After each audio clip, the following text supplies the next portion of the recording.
Paris നഗരത്തിന്റെ ചരിത്രത്തിലെ ഏറ്റവും ദുഃഖാർദ്രമായ ഒരു ഏപ്രിൽ സന്ധ്യയായിരുന്നു അത്.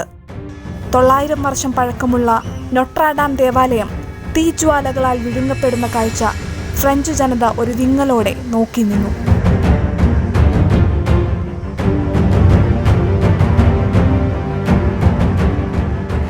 പ്രൗഢഗംഭീരമായ ആ ഗോത്തിക് സൗകുമാര്യം ഫ്രഞ്ച് പൈതൃകത്തിന്റെയും വിശ്വാസത്തിന്റെയും പ്രതീകമാണ്.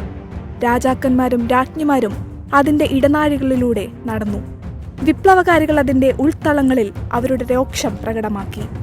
നെപ്പോളിയൻ മുതൽ എത്രയെത്ര ഭരണാധികാരികൾ തങ്ങളുടെ രഹസ്യങ്ങൾ ഈ വിശുദ്ധ അൾത്താരയിൽ ഇറക്കിവെച്ചു. പാരീസിന്റെ ഹൃദയം തന്നെ എന്നേക്കുമായി നഷ്ടമായേക്കുമെന്നു കരുതിയ ആ കാലത്ത് നിന്ന് 5 വർഷങ്ങൾ കഴിയുമ്പോൾ പ്രാചീന പ്രൗഢിയോടെ കത്തീഡ്രൽ പുനർനിർമ്മിച്ചിരിക്കുന്നു. കത്തിയമരുന്ന കത്തീഡ്രലിന് മുന്നിൽ നിന്നാണ് അന്ന് പ്രസിഡന്റ് ഇമ്മാനുവൽ മാക്രോൺ 5 വർഷത്തിനുള്ളിൽ നൊട്രാഡാം പുനർനിർമ്മിക്കുമെന്ന് പ്രതിജ്ഞയെടുത്തത്.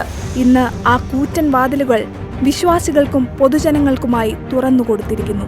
പുതുതായി പുനഃസ്ഥാപിച്ച കത്തീഡ്രൽ വീണ്ടും തുറക്കുന്നതിന്റെ അടയാളമായി ശനിയാഴ്ച നടന്ന ചടങ്ങിൽ പാരീസിലെ ആർച്ച് ബിഷപ്പ് ലോറന്റ് ഉൾറിച്ച് തന്റെ അംശവടി ഉപയോഗിച്ച് നോട്രാഡാമിന്റെ വാതിലുകളിൽ 3 തവണ ഇടിച്ചു. അപ്പോൾ മുകളിൽ നിന്ന് ഗായക സംഘം ഒരു സങ്കീർത്തനം ആലപിച്ചു. വാതിലുകൾ തുറന്നു.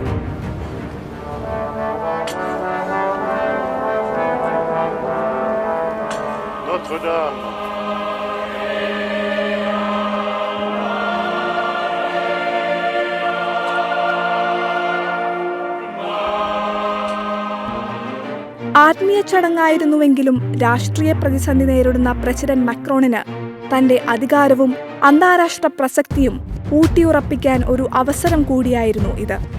ചടങ്ങിന് മുന്നോടിയായി എലീസി കൊട്ടാരത്തിൽ വെച്ച് ട്രംപിനെ പങ്കെടുപ്പിക്കുകയും അദ്ദേഹവും ഉക്രൈൻ നേതാവ് വ്ളാഡിമിർ സെലൻസ്കിയും തമ്മിൽ ഒരു കൂടിക്കാഴ്ച സംഘടിപ്പിക്കുകയും ചെയ്തത് അദ്ദേഹത്തിന് ഒരു രാഷ്ട്രീയ വിജയമായി.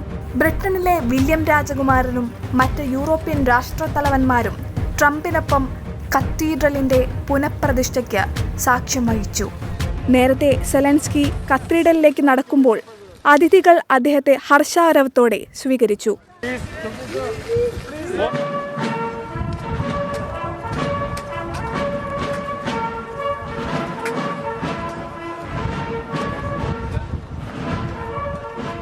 ഇറ്റാലിയൻ പ്രധാനമന്ത്രി ജോർജിയ മെലോണിയും ലോകത്തിലെ ഏറ്റവും ധനികനും ഇപ്പോൾ ട്രംപിന്റെ ഉറ്റ സുഹൃത്തുമായ എലോൺ മസ്കും ചടങ്ങിൽ പങ്കെടുത്തു.